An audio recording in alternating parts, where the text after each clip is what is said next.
Hey guys, and welcome to another edition of The Kevin Moore Show. Now, on today's show, I'm about to be joined by my guest, Scott Smith. Now, Scott is a freelance journalist whose articles have appeared in Los Angeles Magazine, Investor's Business Daily, and many more. Now, he specialized in interviews of famous people, including Bill Gates, Meg Whitman, Stan Lee, Richard Branson, and many more. He has also used his worldly skills as an analytical journalist to make the case for the paranormal as a reporter for Fate magazine and in several books. Now, he joins me today to discuss his latest book, God Reconsidered. Scott Smith, thank you for joining us. I look forward to having some supernatural fun.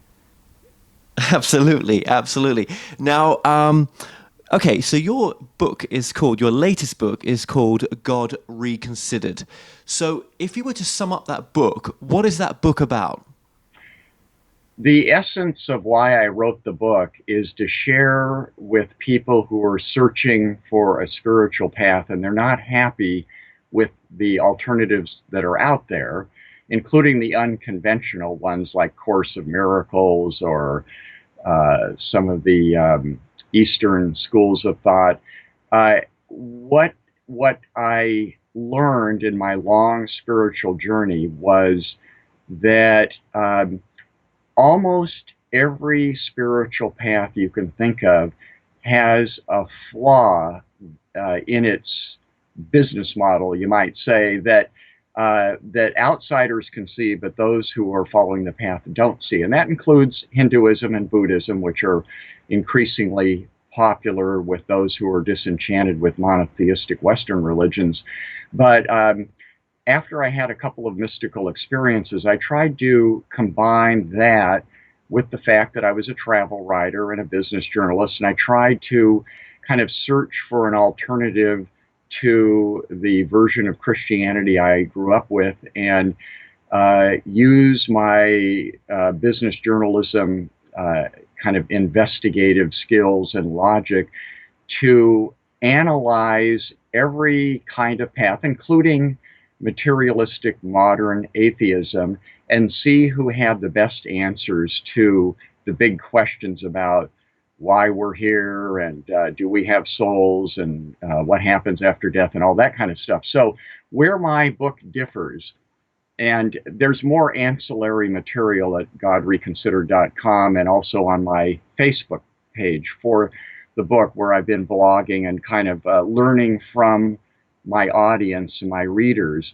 is I wanted to kind of take people through a logical process. The first being in the opening chapters, does a materialistic, narrow, kind of anti-supernatural view of reality make any sense? And what I show is that it doesn't, because if you look at the evidence on certain things for the paranormal, the hardline militant skeptics are simply about 50 years behind the evidence. Reality is much greater than they want to admit. So if you set that aside, then you come to the mainstream religions.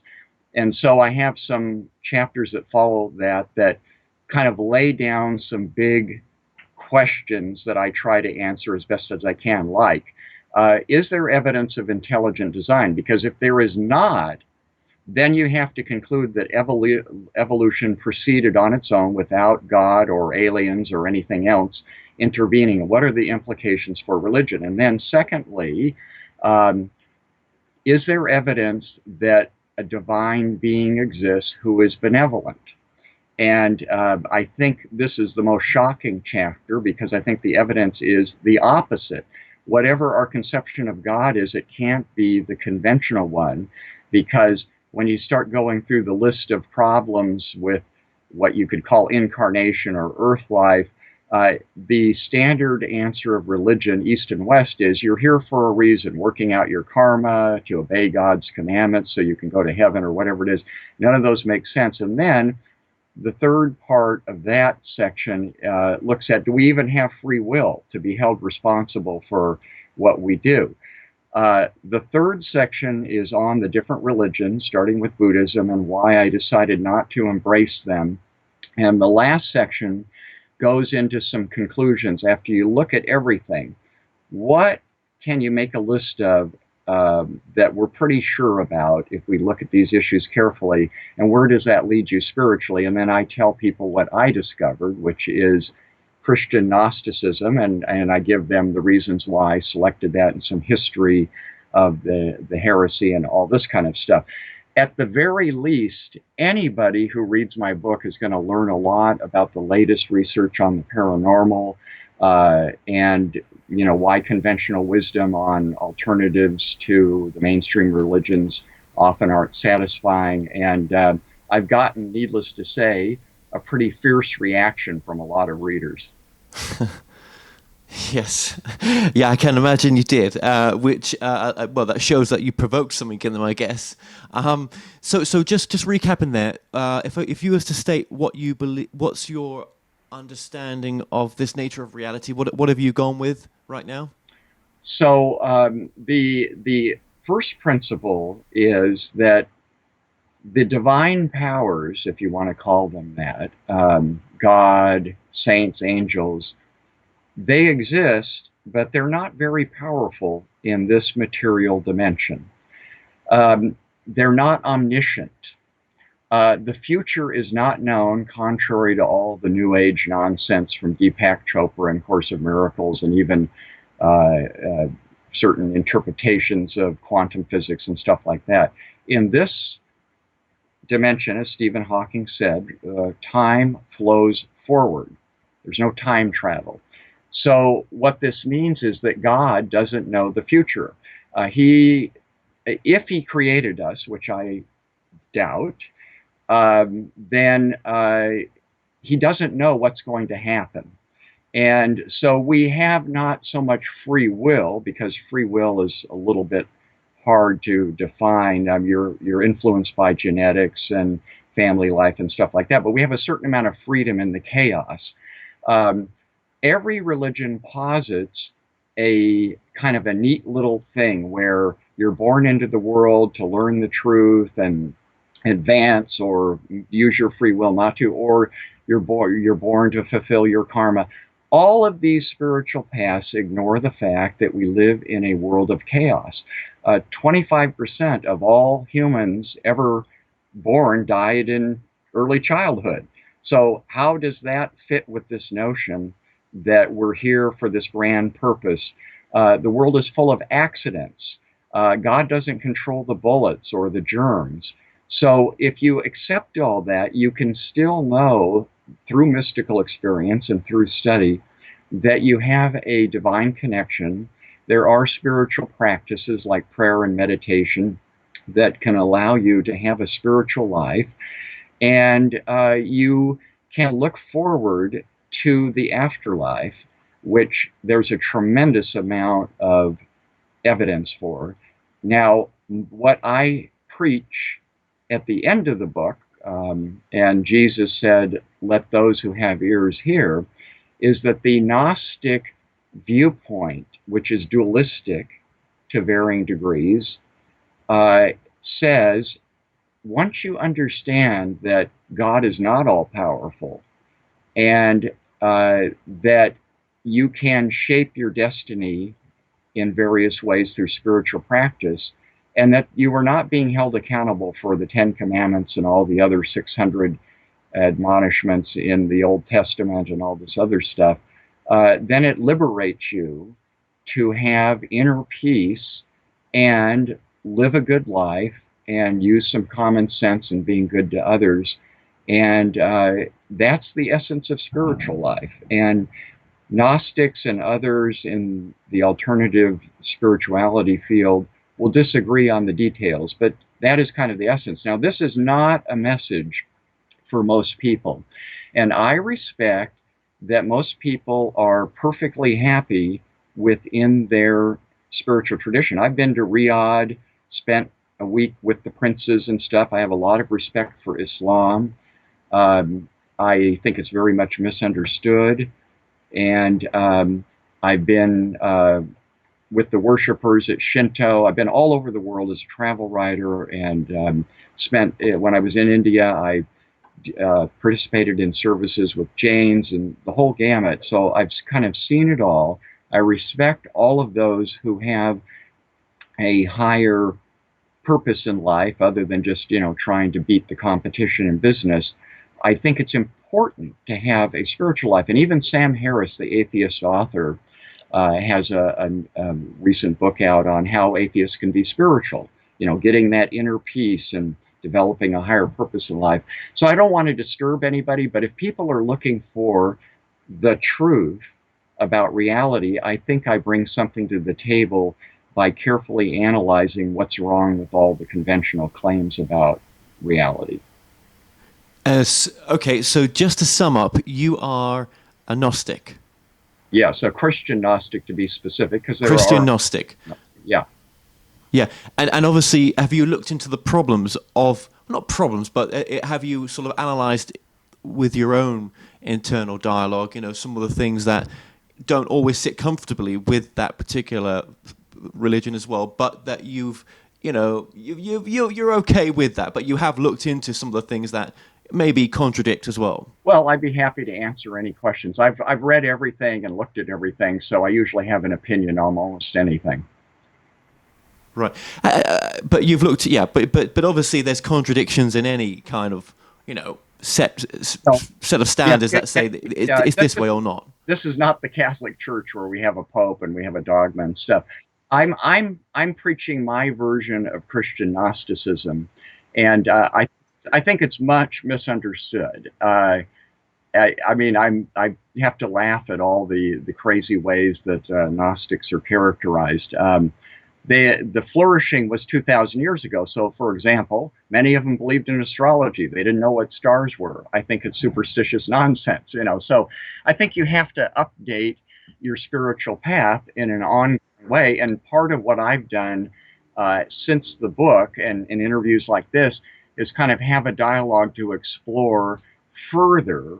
I've even asked for volunteers who have the ability to astral project to go into the other dimension and come back and give us a report and try to gather some intelligence about it. And my son, who is studying to be a Gnostic chaplain and has a degree in philosophy, probably the smartest person I know, he and I have been kind of pushing the boundaries on, what causes souls to incarnate to begin with, for example. So you might say I'm a heretical Gnostic. So if you throw any questions at me, I'm happy to Thank answer you. that. No, wonderful. Thank you very much. And your partner as well, is she a medium or a psychic or? Very good question. Sandra Wells. We've been together 25 years, and truly the gods brought us together because we had no real connection other than just being platonic friends for many years prior to that. She is certainly, now, as you know, I've interviewed everybody from Bill Gates to Stan Lee. She's the most interesting person I've ever met, which is saying something. She's had a life full of miracles like I have. The most notable thing, though, was shortly after I met her in 1973, she had been a searcher too her whole life. She was born into a Jewish family, was disillusioned with the religion. She knew everybody from Werner Erhard, the founder of S, to Aldous Huxley, and right at the end of his life, and John Lilly of the tanks for isolation, all this kind of stuff. She dropped acid with Tim Leary for a week when it was Sandoz, the real stuff. But she never really found her truth. And she'd always been interested in ceremonial magic, which is part of the Gnostic tradition, starting with Simon Magus of Samaria, for example. And but she found everybody that she encountered really didn't have any kind of talent. They could do the rituals, but nothing happened. So this guy came over who she calls the teacher. I knew him pretty well. She doesn't use his name because he was controversial, doesn't want to get dragged into the controversy. So one Christmas Eve, she was supposed to go out for a party, and she had him come over. He said he wanted to do a little ritual. She said, okay, kind of humoring him. And she knew him from some circles where they studied magic, just as a kind of a discussion group. Anyway, he started to do the ritual, and she was shocked. I mean, they really entered another dimension. So another time we can have her on to tell you the real story. But the bottom line is, she she had she had two near-death experiences in her life, and she has psychic abilities. I've seen her go up to total strangers and touch them, kind of like psychokinesis, and tell them where they're stuck in their professional and personal lives. She's very intuitive, but as the great parapsychologist Scott Rogo told me when I interviewed him, he said, psychic abilities are like a bad electrical connection. They're on sometimes, they're off others, you don't totally control it. I've tested Uri Geller. He's not on all the time, but when he is on, he can be very, very good. And so I've learned that most psychics and most mediums, James Van Praagh, I've also tested when I was working for Fate magazine, they can be like 80% accurate, but it's really hard to be accurate and really hard to be on all the time. So I would put her psychic abilities kind of in that category. She's very talented. Incidentally, she worked with him off and on for 20 years, but the problem with ceremonial magic is that it's very, very intense. It really should be a full-time profession. She's an artist, had an art career. She couldn't give it the attention she did, and she was what they call the vessel, meaning she was more the passive partner. He was the great magician and was recognized within the magic circles in the U.S. and elsewhere for that. And I had a great deal of respect for the guy. But she decided after he died to kind of retire from doing magic. She couldn't find anybody else that had his active talent. Do you think, well, thank you for sharing that. Do you think that there is a wave or a starting of the collapse of religion as we know it? Well, certainly we've been in that collapse for some time now. And in the U.S., I think that shows up with about 22% saying they're kind of unaffiliated. They're not saying they're agnostic or atheist necessarily. I think that it's been happening partly because when the world was a much worse place, and part of the reason I have the perspective I do is because I've written very extensively about history, and then that gets you interested in prehistory. So I've studied the statistics of death and disease, and Americans are the most willfully ignorant people in history. Europeans certainly have a better grasp of things like the Black Plague and what reality was like prior to the 20th century. And so I think that conventional religion worked really well to keep people inspired. I mean, if you were in India up until a few decades ago, or China, life was really, really tragic and difficult. And religion gave you a purpose of saying, look beyond this world. Maybe most of your infants died, but you'll be with them in the hereafter, or, the suffering you're going through now. I mean, religion's never quite explained why God didn't reveal the germ theory, or why he didn't reveal anesthesia a little earlier. Somehow this good God, who, as the atheist Christopher Hitchens said, Jehovah in the Old Testament is the worst character, the most evil character in all of fiction. It's very, religion as it is, the conventional types, really worked well for most people. I think it gave them a purpose in life. It gave them hope for the hereafter. But now that things are a little better, people are disillusioned, because clearly the premise that we are here to live a righteous life and exercise our free will so that we can either go to heaven or don't have to reincarnate anymore. None of those ideas make any sense in a modern context. So this is an opening for Gnosticism because it is a spiritual path that it can appeal to those who fully recognize the evil in the world today and in history, and who still know or believe that there are spiritual realms, there's a hereafter, that you can develop spiritual gifts. And I think that that's why books like Dan Brown's The Da Vinci Code, which had a Gnostic element in it, have been such massive bestsellers. And I think alternative spirituality is certainly on the rise as opposed to the alternative. Other than Sam Harris, 99% of militant atheists don't have what by any stretch you could call like inner peace or any kind of spiritual life. Well, I mean, that's the thing with the atheism, isn't it? When atheism becomes, religious, and even becomes, America's new fundamentalism. Do you know what I mean? Yeah. Oh, it's Or absolutely. fundamentals, should I say? Yeah, it's the fundamentalism of the intellectual elite. The funny part about it is, if you read Thomas Kuhn's classic study, The Structure of Scientific Revolutions, he says the academic establishment, which is the atheist elite today, they're 30 years behind the pioneering evidence in any field. And I know that from my experiences in archaeology and medicine, for example.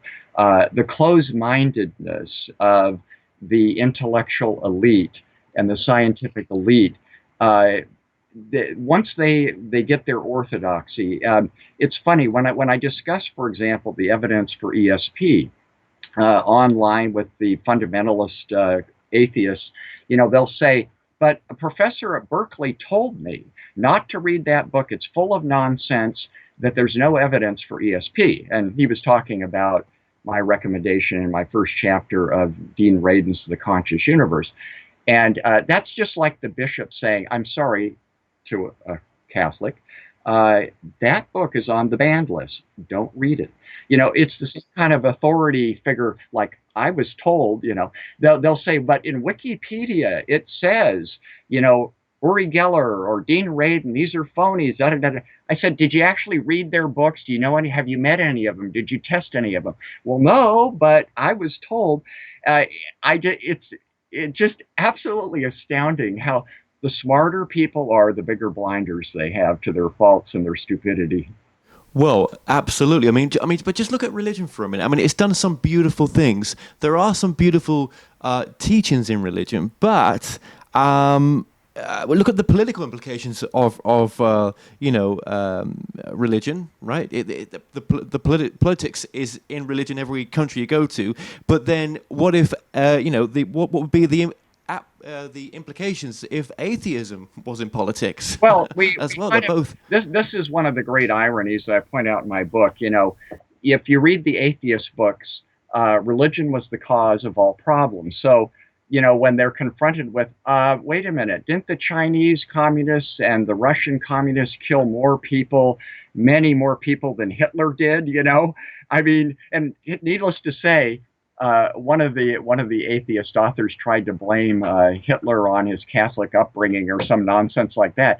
No, listen, atheism can be a religion, and that's a perfect example in militant communism. Mao probably killed 45 to 70 million of his own people. Stalin, at least 20 million.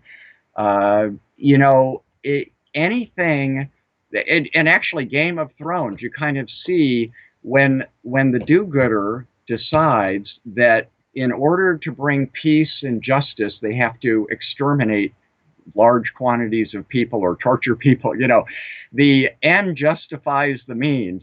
The French Revolution's another example. It started out with justifiable goals and sensible reforms and everything. And the next thing you know, they're guillotining everybody. They're invading other countries.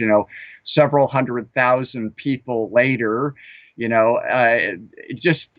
is the problem with not admitting that while you may be mostly right, you should never impose your ideology on other people. Now, the great irony of politics in the U.S. is I challenge anybody to write down a list of what evangelical Christianity is concerned about and then go read the New Testament. Is there much about abortion in there? Is there anything about giving tax cuts to the rich? I mean, you can't find hardly one word in the New Testament. And the New Testament has many other problems, but if you take it at face value, modern fundamentalism has absolutely nothing to do with Jesus' teachings, and yet it's now taken over the Republican Party in the U.S. Yes, unfortunately it has. And, I mean, even looking at things like morals, right? Why do we need a religion or a god or anything like that to find our moral compass? Because that's what it's always been there for as well. Yes, I think that certainly Sam Harris argues that without God, there are reasons why you want to find a common sense morality. That the fact that there's no God is not a license for any justifiable reason to abuse people and rip people off and kill people and all that kind of stuff. Because if nothing else, the one thing that we're 100% certain about is that we're here.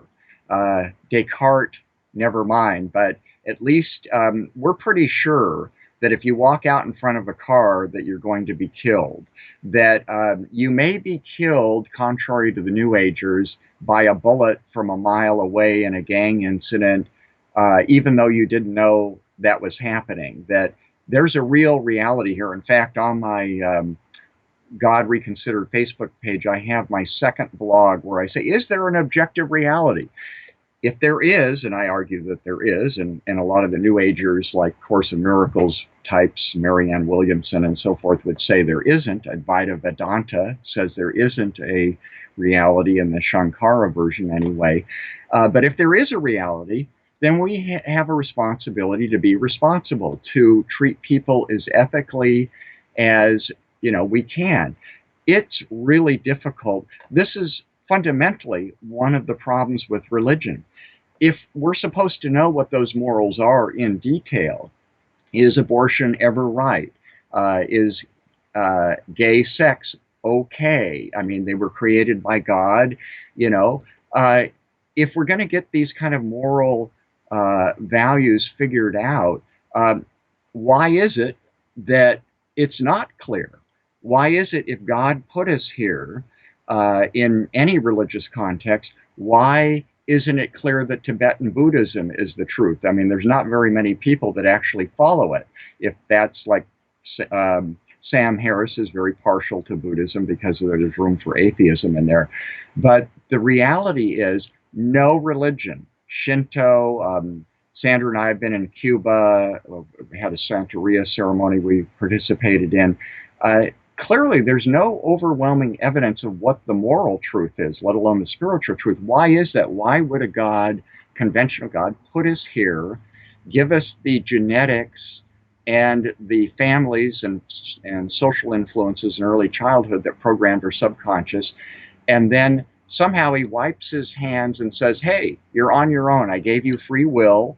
And whatever happens, you're going to go to hell or heaven, or you're going to have your karmic rebirth there's no real guidance. So even though there is this chaos, I think that most religions do have a certain core morality. The details are not figured out, but it pays off to be a good person by and large. If you are a nasty, selfish person, life probably isn't going to go too well for you, because you're going to have bad relationships, you're going to be happy for a while, and then bad luck will happen and nobody comes to your rescue and stuff. I did an interview on YouTube a few years ago called Gnosticism and Daily Life in the 21st Century, where I said, if you look back in history to the large groups of the Gnostics, such as the Cathars in France, in the 13th century, and the Manichaeans starting in the 3rd century, they were renowned for being good people. In fact, the Cathar priests were called the perfects, were known as the good people. So I think there's a common sense argument to try to be good. Well, yeah, I mean, and we need the systems we've got in place. I mean, unfortunately, people murder, rape, and do all sorts of bloody heinous things to each other, and I'm kind of grateful that the systems is not perfect, but I'm grateful it's there. Do you know what I mean? Seeing as some of us do not have that ability to stop ourselves. Yeah, I'm an active member of AA, and I can certainly speak about the fact that you might think you're in control sometimes, but the society does need some rules, and I know some people would love anarchy. Or part of our problem is that Westerners don't understand democracy. In Britain, you guys have a little better proportional, or at least in Ireland, I know, where I spent some time covering the war and the paranormal. I'm certainly the only person on the planet that had a talk show about Irish fairies and people who had seen them. So I spent some time over there, and the political system there is proportional. You do ranked voting. Your system in Britain, you have much smaller districts so that the representatives are in touch with the people. But the problem with Americans is they don't understand democracy in the sense that the founding fathers wanted us to come to a consensus agreement. We're not going to agree on the details about abortion or anything else, but we can certainly get a majority of people that say, okay, here's a middle ground, and we're going to have some rules around this, and we can debate the other details as we're going along. We can change our mind about the electoral college, or whatever it is.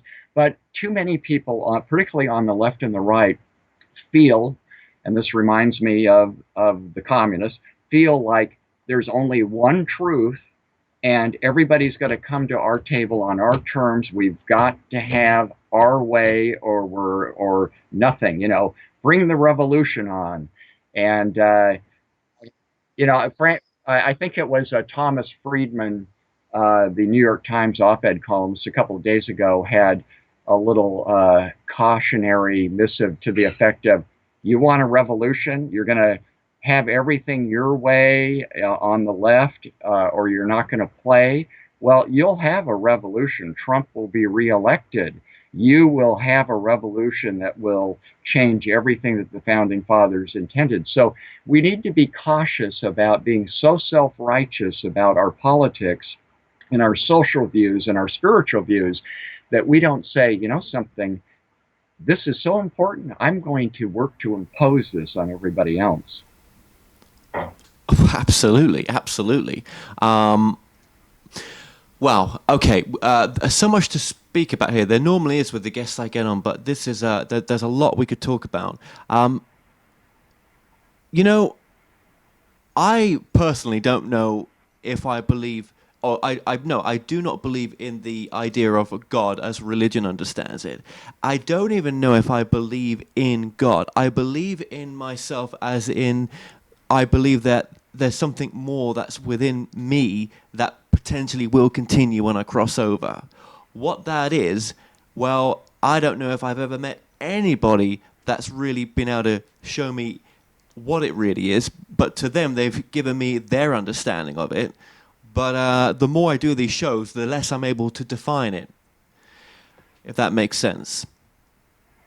Does Yeah, that make sense? what Gnostics would say is this: everybody has a soul and can directly connect with an impersonal grand intelligence that we could call God. You can have a mystical experience. You can cultivate these things.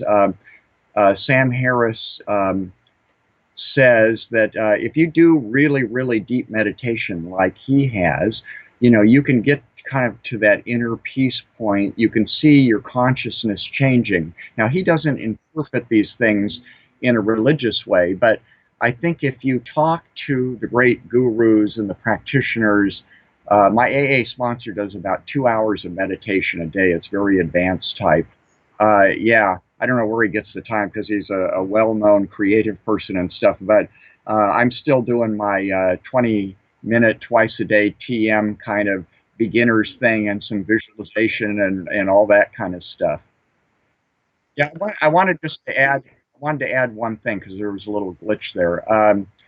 The There is an increasing, tremendous amount of evidence about near-death experiences. I discover a little bit, or discuss a little bit in my books, but I did a blog on the God Reconsidered Facebook page, blog 4, where I went into the latest evidence about near-death experiences. It is really, really massive. The doctors that I cite who did some medical research on this say there is that the atheist explanation for near-death experiences don't work at all. They try to say, oh, it's hallucinations, biochemistry, the drugs. They overheard the doctor when they thought that they were legally dead, blah, blah, blah, blah, blah. None of their explanations work. And the atheists must be smart enough, the militant skeptics, to know that they're not really being truthful. And I give a lot of examples of this in some of my other chapters. So they're intentionally misleading, maybe even fooling themselves. Um, we can say for 100% sure that we survive death. What happens after that, beyond that, kind of the greeting from those in our spiritual tradition and families and things like that, that's a matter of speculation, which I get into. But the bottom line is we do have some kind of soul. In fact, one of my earlier books was on the evidence that higher animals survive death, and it's a lot of evidence for that, surprisingly enough. Um, then the question is, how do you put that in a spiritual context? Well, most people, like Sandra, who've had near death experiences, almost all of them, come back with more of a spiritual outlook, but with less inclination to Orthodox religion, interestingly enough. Yes, yes, yes, yes. I think you're right. I think a good way in to for those who are not able to tap into that higher power themselves, or even through meditation to connect to something, to their higher self or their soul. I think investigating the near death experiences I think they are the more elegant side of the paranormal research. Yes. Yeah, and they hold up a lot. And um, yeah, I've had my own near death experience, and I can say that I don't know what changed in me too much, but I remember is the unconditional love that almost made me not want to come back. Yeah, I've had It made me want to go. Yeah, I had a similar kind of experience. It wasn't near death, but one of my two mystical experiences that led me on my search was so intense in that love element. That seems to be one of the universal things. And interestingly enough, the whole kind of the steps that happen in near-death experiences are quite universal. They're culture adapted. Maybe they see Muhammad instead of Jesus, or something like that. But the steps are so similar. They're in something like 96% of world cultures. So it's just innate to whatever we want to call that soul or spirit or whatever it is. And I think that it is very life affirming. I know part of what spirituality should do is give us some inner peace about death. And I think that if people are really worried about their loved ones who are not well and so forth, it would give them some sustenance to study one of the books on near death experiences. There's a lot of absolutely incredible research out now where they get into the nitty gritty of the science behind it. And even if we don't know exactly what happens beyond that, I think it is very afterlife affirming, you might say. Yeah, yeah, I would say so. When we asked those questions, you mentioned earlier on in this interview that obviously, you and your son have conversations about, well, why is the soul coming down here to have this experience? Why would you as an 8-year old choose to get raped, or have some debilitating bloody disease that you're not, whatever it may be, if you were disabled or whatever, why would a soul knowingly come into a potential of that environment? Has the soul got nothing better to do on a Saturday night? Yeah, my response to that is all the reasons given for that are given for incarnation by the religions East and West don't make any sense. And I go into excruciating detail on this in the book. I think that we have to have our illusions destroyed before we can build a new spiritual foundation that is secure. And so you have to go back to like a basic existentialism that all the lies we've been told, including the lies by the skeptic atheist establishment about the nature of reality, you've got to get rid of all that stuff and kind of start over and do a spiritual practice and begin to kind of rebuild what works for you. I think all religions, including the New Age version, blame the victim. They say, oh, Hitler was just carrying out your karma, or you got cancer because God wanted you to learn certain lessons. Blah blah blah blah blah. I don't believe any of that. I think that you can learn lessons from adversity.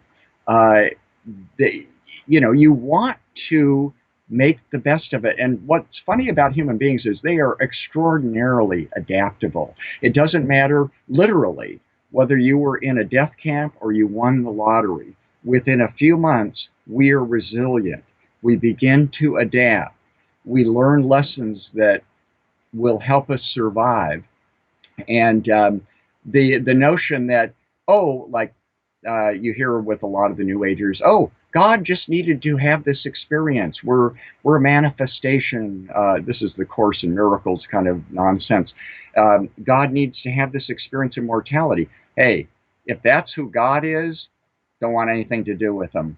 That's Hitler as God, and he wants to come down. He can't get into this dimension, so he puts you here to have the cancer or the Black Death or whatever it is. But that said, we can learn from our experiences, and we should try to overcome adversity. Look at Stephen Hawking. I mean, what? You know? Well, yeah. I mean, yeah, exactly. Yeah, yeah. No. Absolutely. Was he? Yeah. Look what he overcame. Look what he showed us is possible. But we all soon don't think about that, though, when we're down and depressed, don't we? We don't really care about Stephen Hawking and what he has to experience because we're more concerned about the pettiness of our dark days. Do you know what I mean? Yeah. And so everybody should look at their lives and say, you know what? Do I have my psychological, emotional emergency kit ready? Things are not going to go well all the time. I've been an entrepreneur multiple times, and you think the venture capitalists interview 20,000 people, and they get it down to 2,000 that they're going to think about investing in, and then they get it down to the 20 they actually invest in, and 2 of those really succeed. So the smartest people can't figure this stuff out. Anybody who's ever opened a restaurant or done a business that was a startup, a techie thing, everything that goes wrong that you didn't manage. So what you want to do with your life in general is be prepared that you're going to have some disaster. It could be an earthquake in Los Angeles. It could be that your spouse is killed or something like that. You need a spiritual life. You need to maybe go through psychotherapy to get rid of some of your subconscious program quirks from childhood. Be prepared so no matter what happens, you can respond in the optimum way. Well, if you was to walk away from all this stuff right now, for those of you, we shut the Skype down now. We'll finish this interview. You're going to walk away from your truth that you've got to, and you were just going to ignore all that you've accumulated of how you feel safe within this world with the idea, understand that you've got right now, which is changing daily, obviously, right? Sometimes, would you still be as happy without all of this than to have it and to have these conversations? Yeah, I think that you do have to get to the point where, let's say you were paralyzed, like Stephen Hawking or somebody. You have to be happy with where you are right here and now and try to make the best of it. What would you do if you were wrongly arrested and thrown into solitary confinement for 20 years? How would you deal with that? Yeah, there's much you can do, and meditation and prayer, I think, are at the core of it. There are other tools you can use, like self-hypnosis and I do a tremendous amount of not only reading, but whenever I travel, I'm listening to books constantly, pushing back the boundaries. I'd be thrilled if I didn't have to do anything except read the great books. And I mean, there's just so much to learn and stuff like that. Now, my attitude is I'm 68 now.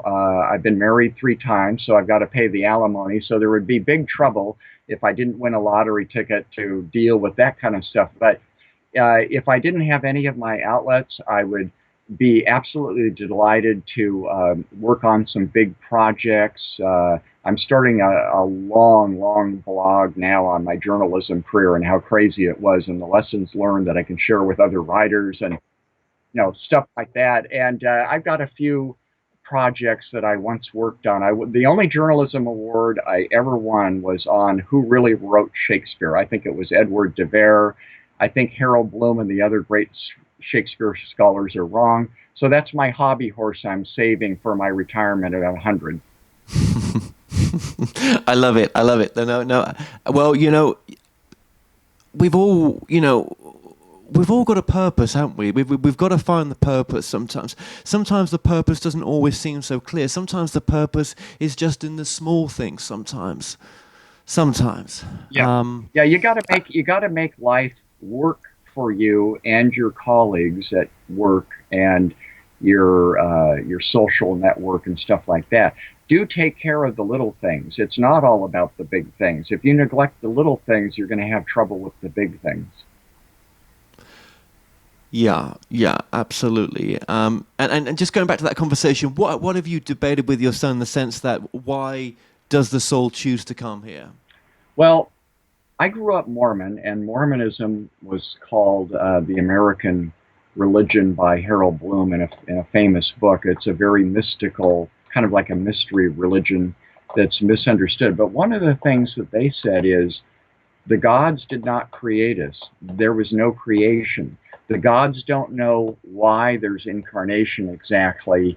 There's a process that they personalize because they are Christian as saying, God has put us here to, become better people and stuff like that. But at the core, if you really get down to it, incarnation seems to be an impulse of a mass. The Mormons would say there's no spirits initially, there's intelligence, kind of undifferentiated intelligence, and the purpose of the God is to give us spirit bodies to put us here. I think they're personalizing an impulse by consciousness to have experience in this dimension. And I don't, I'm a heretic in this regard. There's a book out by David Waltham called Lucky Planet. I think this world was an accident. That it's the only world with intelligent life. I don't think the so-called aliens are actually aliens. I think they are Gnostic entities that we call archons that kind of mess with people. Sometimes they appear as the Virgin Mary, sometimes as the devil, whatever, or maybe the angel Gabriel to Muhammad. They're control freaks. They're meddlers. And I think that we were a 500 million long accident that worked out. Waltham says if you try to figure out the odds of this happening anywhere else without guidance, there's no evidence of intelligent design or alien intervention or anything. It's highly unlikely that no matter the infinite number of worlds that there's life on other planets. So what I say is embrace the accident.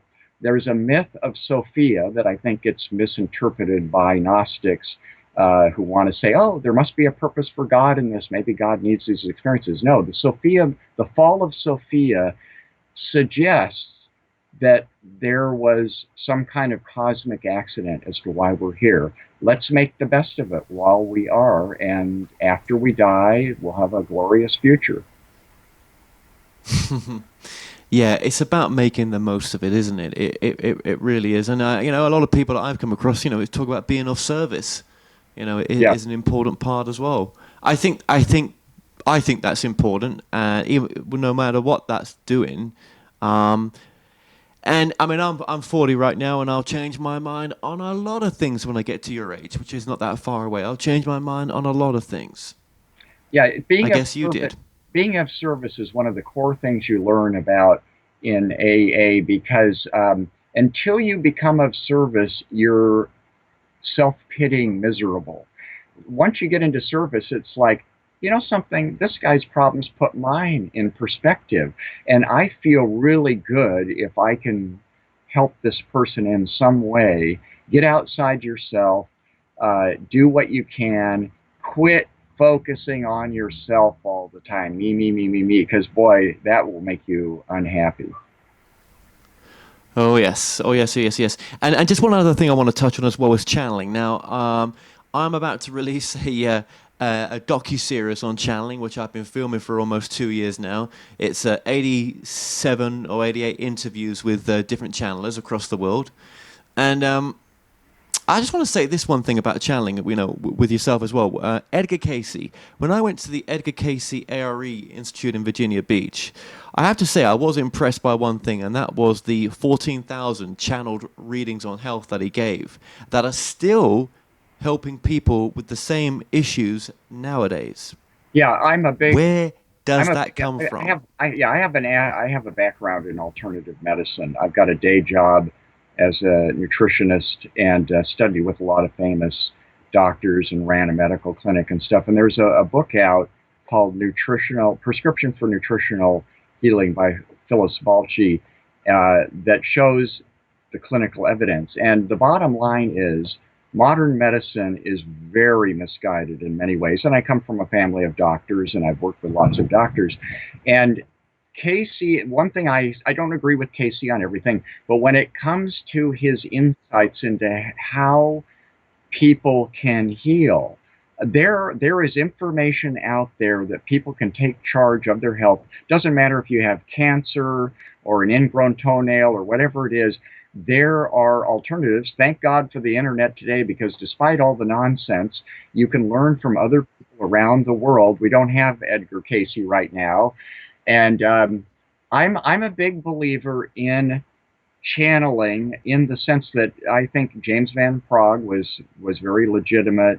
There are some great channelers out there. I don't believe everything they say because they contradict each other is true. And I would some other conversation we can talk about why I'm a skeptic about reincarnation. But when it comes to his insights into how people can heal their souls and heal their bodies at the same time, yeah, he was truly remarkable. And of course, the skeptics, without bothering to investigate, think it's all nonsense. Yeah, no, I agree with you there, Scott. That in anything,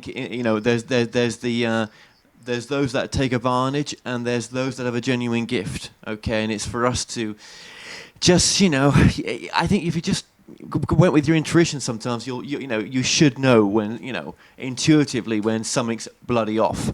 So, but anyway, I just wanted to ask you one final question, which is, what is the most important message of your work? And I would add to what you just said, and this might be the most important message is don't look for other people to be perfect, including their messages. It doesn't matter whether we're talking about the health field or religion field or politics. It's okay to have some disagreements and still get a lot out of what others are finding. You know, we're all feeling the cosmic elephant here, some better than others.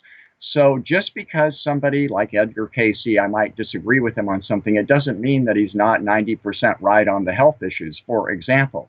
So my message is be rigorous about the search for truth as you would define it.